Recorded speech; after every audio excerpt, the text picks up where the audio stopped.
Melambungnya harga bahan pokok di tengah lesunya ekonomi akibat pandemi membuat masyarakat kian tercekik. Setelah minyak goreng langka di pasaran, kini giliran harga daging hingga cabai yang merangkak naik. Lalu mengapa kondisi ini terjadi jauh sebelum siklus tahunan seperti jelang Ramadan dan apa strategi pemerintah untuk segera menstabilkan harga? Untuk membahasnya sudah hadir lewat sambungan Zoom Dirjen Perdagangan Dalam Negeri Kemendak Oke Nurwan dan ekonom senior Rizal Ramli. Selamat malam Pak Oke, selamat malam Pak Rizal. Selamat malam Mbak Eva. Saya ke Pak Oke dulu. Pak Oke, ini berbagai harga kebutuhan pokok ini bergantian naik. Mulai tadi di awal tahun, mungkin bahkan sebelum tutup tahun lalu begitu ya. Minyak goreng naik, kemudian ada juga harga kedelai, harga daging, lalu harga cabai, harga bawang. Apakah memang pemerintah sulit untuk melakukan pengendalian harga, Pak Oke? Ini kaitannya dengan pengendalian harga. Sebetulnya secara umum kebutuhan pokok relatif stabil. Komoditi-komoditi yang menjadi perhatian dalam waktu dekat ini, terutama dalam rangka persiapan Lebaran, dan cukup signifikan, yaitu ada beberapa diantaranya bawang merah, cabai merah keriting, cabai merah besar, cabai rawit merah, kedelai, daging. Itu ada beberapa yang memang termasuk minyak goreng. Tapi minyak goreng itu tinggal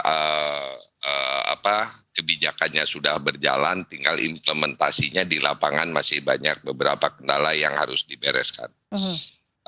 Ada beberapa hal seperti bawang merah naik saat ini hampir 20%, cabai merah keriting tinggi juga di atas 40% gitu kan.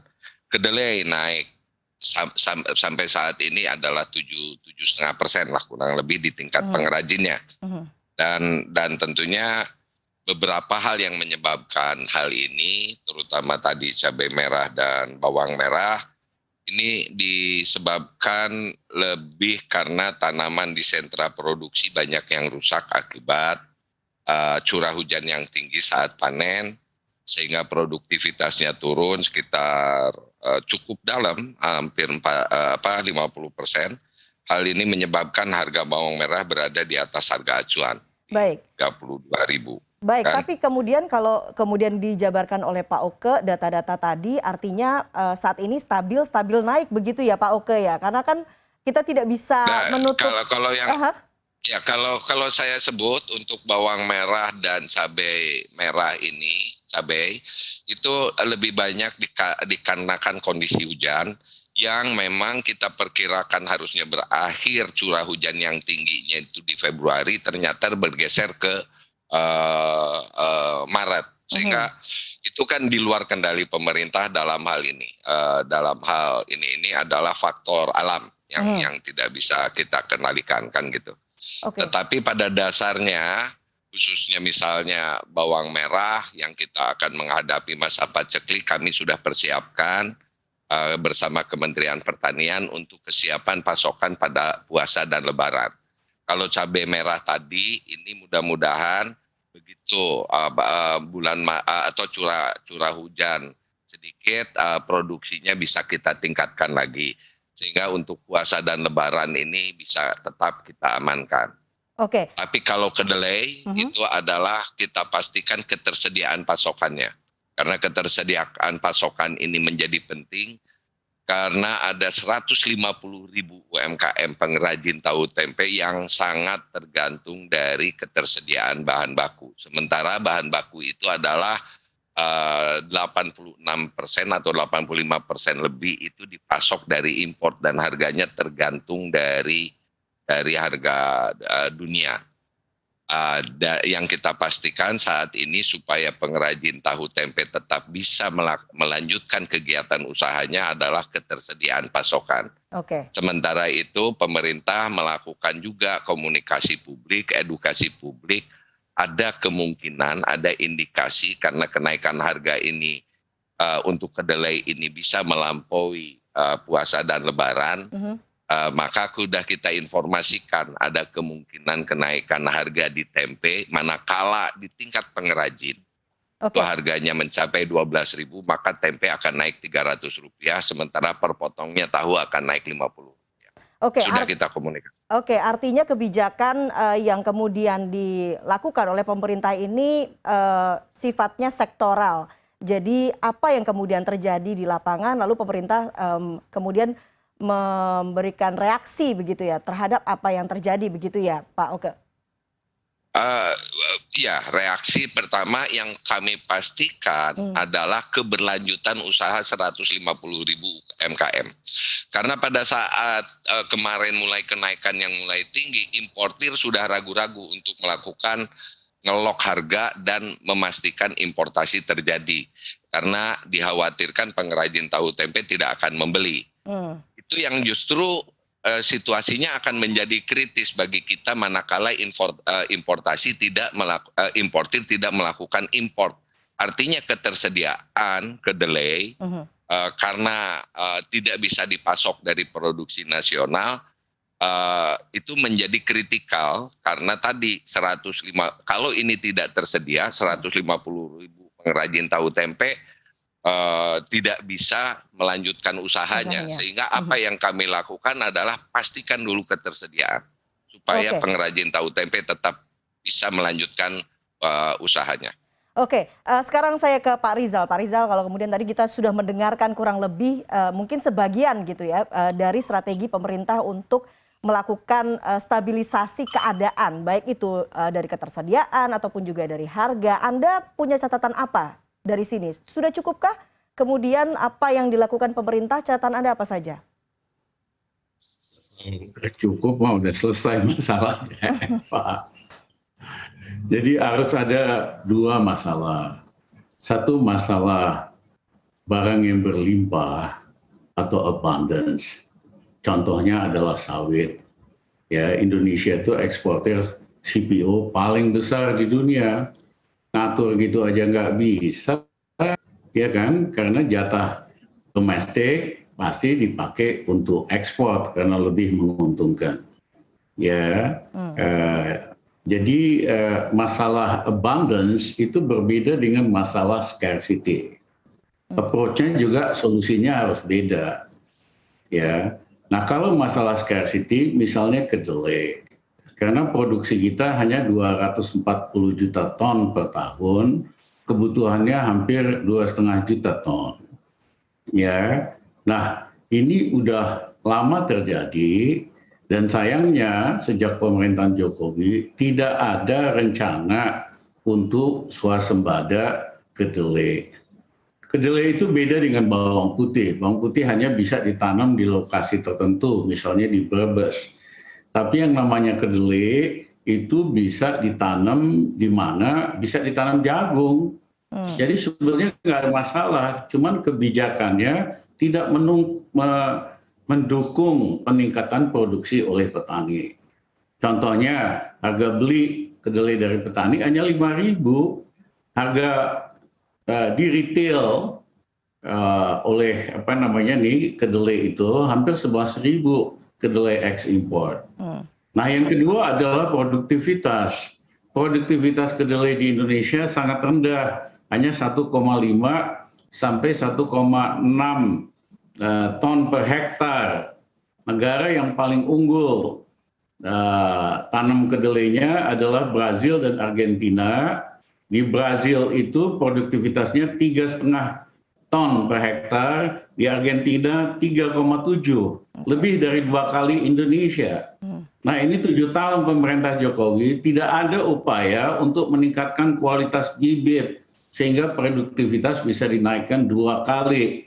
Dan yang kedua, tidak ada insentif untuk petani lokal sehingga mereka untung dari nanam kedelai. Sehingga akhirnya justru solusinya paling gampang ya import, ada masalah import. Kalau itu sih nggak perlu pemerintah yang canggih, itu mah pedagang aja suruh kerjain itu. Nah sayangnya polusi untuk memperbesar supply baik kedelai dan lain-lain itu nyaris nggak ada. Jadi kembali Eva harus dipisahkan satu masalah melimpah atau abundance. Kita CPO besar, melimpah, itu aja nggak bisa. Pemerintah kendalikan sehingga harganya murah, udah 3 bulan lebih nih. masalah masih ada aja. Saya dulu selesaikan kurang dari 1 bulan masalah yang sama. Yang kedua adalah tidak ada policy dan kebijakan untuk meningkatkan swasembada dan produksi di dalam kedelai, terutama dalam kualitas bibit yang rendah, insentif untuk petani yang menguntungkan. Oke, dengan kata lain kebijakan kemudian yang sudah diluncurkan begitu ya, tidak sustainable, kemudian juga tidak tepat sasaran begitu, Pak Rizal? Eva, kalau solusinya selalu import, ini mah pejabat paling doyan karena itu ada kickback ya, ada commission lah dari mafia-mafia impor. Kita nggak akan berswasembada. Nah, yang kedua adalah fokus kebijakan harus meningkatkan produktivitas dan kenaikan petani di dalam komoditi itu. Apakah itu jagung, apakah itu tebu, atau apakah itu kedelai. Oke, silakan ditanggapi kalau begitu Pak Oke soal solusi pemerintah yang ya begini Eva. Jadi ini mitranya saya kan dari Kementerian Perdagangan. Jadi saya itu tentang ketersediaan stok dan stabilisasi harga. Jadi memang saya pahami kalau itu kebijakannya adalah di hulunya harus menjadi swasembada, tentu saya tidak bisa berkomentar untuk itu. Tetapi posisi Kementerian Perdagangan itu adalah tadi memastikan ketersediaan bahan baku bagi 150.000 pengrajin tahu tempe. Kan saat ini kalau pengrajin tahu tempe ini tidak tersedia, dan kalau memang pasokan lokal tidak tersedia, saya bukan senang impor, tetapi saya harus pastikan tersedia karena tadi kelanjutan usahanya, apalagi mengancam mereka kalau tidak bisa melanjutkan usahanya di tengah menghadapi puasa dan Lebaran, tentu menjadi kritis bagi saya. Titik kritis ini ya tentunya saya harus mengambil sikap. Jadi bukan karena saya harus importasi dan selama ini kedelai tidak ada pengaturan dari pemerintah mengatur kepada mekanisme pasar yang tadi seperti disampaikan oleh Pak Rizal, diserahkan kepada pelaku usaha, tidak ada pengaturan dari pemerintah. Tetapi yang pasti pada saat itu yang saya konsultasikan adalah masalah ketersediaan, di mana importir mulai ragu-ragu dengan tingkat harga kedelai yang sudah tinggi. Itu justru bagi saya sangat penting, karena ketersediaan inilah yang penting. Karena bagaimana kita mengkonversi pengrajin tahu tempe yang pengetahuannya adalah memproduksi tahu dan tempe. Soal ketersediaan pasokan nasional tadi disampaikan, kalau dari angka Pak Rizal Ramli itu 40%, yang dilihat itu adalah sepertinya 10%, dan itu mendekati kebenaran. Karena saya juga kondisi normalnya kita itu lebih dari 80% diimpor, dan dikonfirmasi oleh Kementerian Pertanian ternyata produksi saat ini pun menurun. Karena tadi kedelai petani itu lebih banyak menggunakan sebagai tanaman sela setelah jagung, setelah kebun-kebun yang lain untuk memperbaiki unsur hara. Mereka tidak fokus untuk bertanam kedelai. Di samping itu, begitu harga kedelainya juga sebagai tanaman sela oleh para petani itu dipakai hanya untuk tadi memperbaiki unsur hara, dan nilai tambahnya pun atau nilai NPL dari NTP, nilai tukar petani dari kedelai ini tidak menguntungkan bagi petani, sehingga insentifnya kurang. Demikian. Baik, jadi artinya tidak sesimpel itu begitu ya Pak Rizal, memang kebijakan impor itu harus dilakukan karena memang sudah mendesak begitu. Eva, ya silakan Pak Rizal. Itu selalu kayak begitu, kalau Departemen Perdagangan selalu fokusnya import. Ya, memang harus diintegrasikan kebijakan perdagangan dan impor dengan kebijakan produksi Departemen Pertanian. Itu tanggung jawab dari Menko Perekonomian. Cuman Menko Perekonomiannya sibuk kampanye kiri kanan, justru yang tanggung jawabnya ini nggak dikerjain. Tugas dia buat koordinasi, buat merumuskan kebijakan yang tujuannya untuk meningkatkan produksi.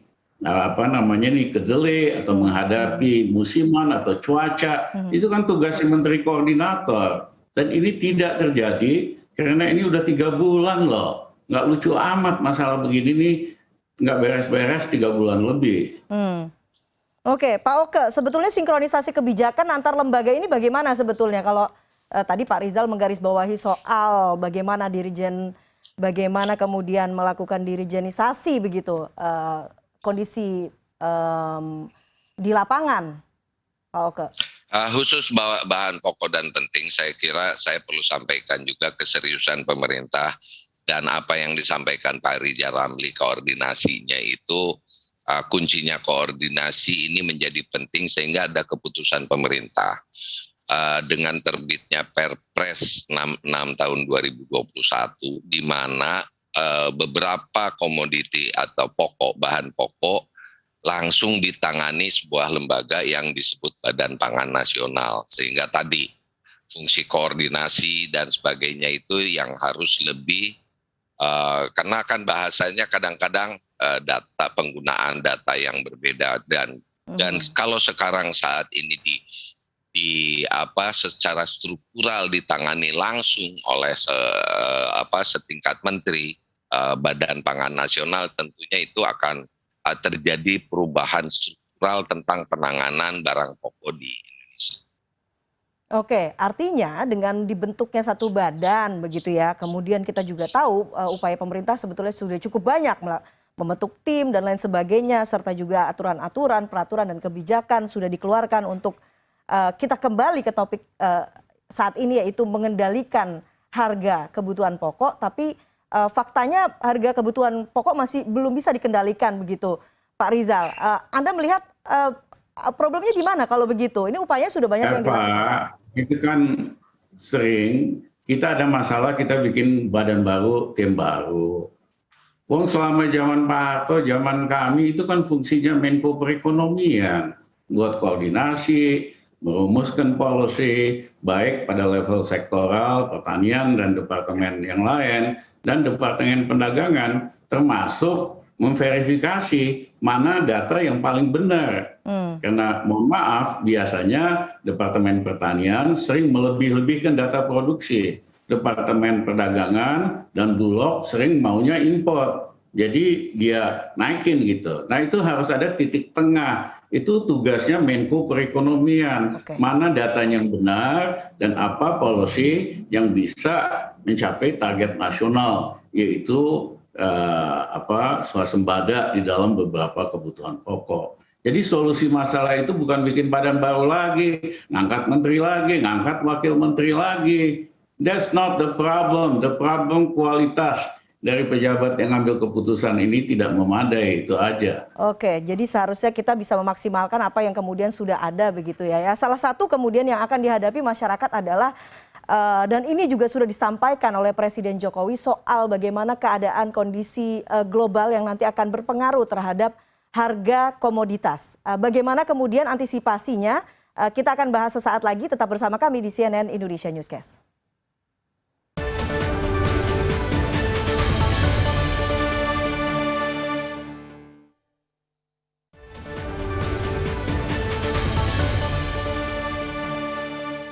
Ya, Anda kembali di CNN Indonesia Newscast. Pak Oke, pekan ini Presiden Jokowi mengatakan bahwa masyarakat ataupun kita semua harus berhati-hati karena dengan keadaan kondisi yang terjadi di Ukraina akan berpengaruh terhadap Indonesia dan kita harus berhati-hati karena akan ada sejumlah harga bahan komoditi yang akan naik. Bagaimana kemudian menerjemahkan ini dan bagaimana strategi pemerintah untuk mengantisipasi ini? Ya, yang pertama ini pengaruhnya tentunya adalah bahan pokoknya yang kita lihat itu akibat Ukraina dan Rusia ini memang ada di nanti pasokan minyak nabati dunia akan terganggu, tepung juga bermasalah dan ada kemungkinan tambahan, misalnya salah satunya adalah krisis energi ya, yang saat ini sedang berjalan, tetapi dengan adanya perang tentu memperburuk potensi yang terjadinya. Sehingga memang beberapa kita antisipasi. Kalau kemarin saya membicarakan masalah ketersediaan harga kedelai ini, masih analisa kami sampai kenaikan harga itu akan mencapai puasa dan lebaran, dan diperkirakan bulan Juni akan mulai turun kembali, tentu ini akan terjadi perubahan. Nah, ini yang sedang kita monitor terus sampai ke arah mana, sehingga beberapa hal yang sudah kami siapkan, diantaranya misalnya bagaimana membantu pengrajin tahu tempe untuk menekan biaya produksi, misalnya dengan membantu LPG atau penguatan kapasitas dan sebagainya, atau dari teknologi pembuatan tahu tempenya. Tepung mungkin juga akan ada pengaruh. Nah, kaitan lainnya yang pasti adalah karena di Ukraina itu juga adalah pemasok soybean, bunga matahari, dan itu tentu ini akan berpengaruh pada pasokan minyak nabati. Sehingga kemungkinan akan terjadi. Nah, terkait minyak goreng, kebetulan dengan paket kebijakan Permendag 06 dengan Permendag 08 itu, artinya minyak goreng sudah dilepaskan dari harga CPO internasional dengan kebijakan DMO dan DPO. Baik. Sekarang terakhir ke Pak Rizal. Pak Rizal, kalau kemudian masyarakat saat ini nanti akan menghadapi begitu ya, saat ini harga beberapa bahan kebutuhan pokok masih naik, lalu nanti di depan mata kita juga akan menghadapi ada beberapa bahan komoditi yang akan naik. Menurut Anda, apa yang kemudian paling dibutuhkan dalam melakukan pengendalian harga dan mengantisipasi kenaikan-kenaikan harga ini? Eva, 2,5 tahun yang lalu kami mengeluarkan rilis bahwa baik karena COVID dan hal-hal lain, harga pangan dunia akan naik. Oleh karena itu kami minta pemerintah melakukan pergeseran strategis anggaran agar hanya fokus ke 3 hal. 1, bagaimana memerangi COVID. 2, memberikan bantuan buat rakyat yang kena COVID supaya bisa makan. Dan yang ketiga, naikkan produksi pangan. Pak Jokowi ikutin menggunakan istilah kami dalam pidatonya setelah itu bahwa perlu perubahan anggaran strategis. Tapi begitu angka-angkanya keluar, ya kan, nggak ada bedanya. Karena menterinya tetap aja jor-joran pengeluaran ini, pengeluaran itu. Tidak ada refocusing daripada anggaran. Nah, ini memang rakyat kita lagi susah banget. Karena digebuk 2 kali. 1 oleh kelangkaan komoditi. Yang tadi kenaikan harga mulai dari kedelai, macam-macam lah, dan sebagainya. Dan yang kedua, kenaikan yang dipicu oleh kebijakan pemerintah, yaitu karena pemerintahnya anggarannya kan bolong, karena penerimaan tax ratio biasanya 12% turun ke 8%, tapi pengeluarannya masih ugal-ugalan, jor-joran. Nah, itu hanya bisa ditutupi kalau dinaikkan harga gas, dinaikkan harga BBM, dinaikkan harga listrik, dinaikkan BPJS, dinaikkan pajak. Jadi rakyat kita ya kan digebuk 2 kali. 1 karena kelangkaan dan harga-harga komoditas ini. Yang kedua oleh kebijakan pemerintah sendiri. Itu yang lebih dahsyat dampaknya ketimbang perang di Ukraina. Memang ada dampaknya karena wheat itu dari sana. Tapi that is not the major problem. Problem rakyat kita daya belinya kepukul 2 kali. Ya, ini yang menurut saya harus diubah dalam pengertian fokus dulu, jangan lagi pengeluaran ibu kota baru 500 triliun, pakai dulu itu buat membuat daya tahan rumah tangga dan rakyat kita lebih baik. Oke, Terima jadi ada catatan begitu ya di politik anggaran kita. Pak Rizal, Pak Oke, kita tunggu sama-sama bagaimana kemudian langkah yang segera efektif untuk segera mengatasi agar masyarakat ini berhenti menjerit karena kenaikan harga. Pak Oke dan juga Pak Rizal, terima kasih atas waktunya di CNN Indonesia Newscast. Selamat malam dan salam sehat selalu. Terima kasih Eva, terima kasih Pak Oke. Terima kasih Pak Rizal. Terima kasih.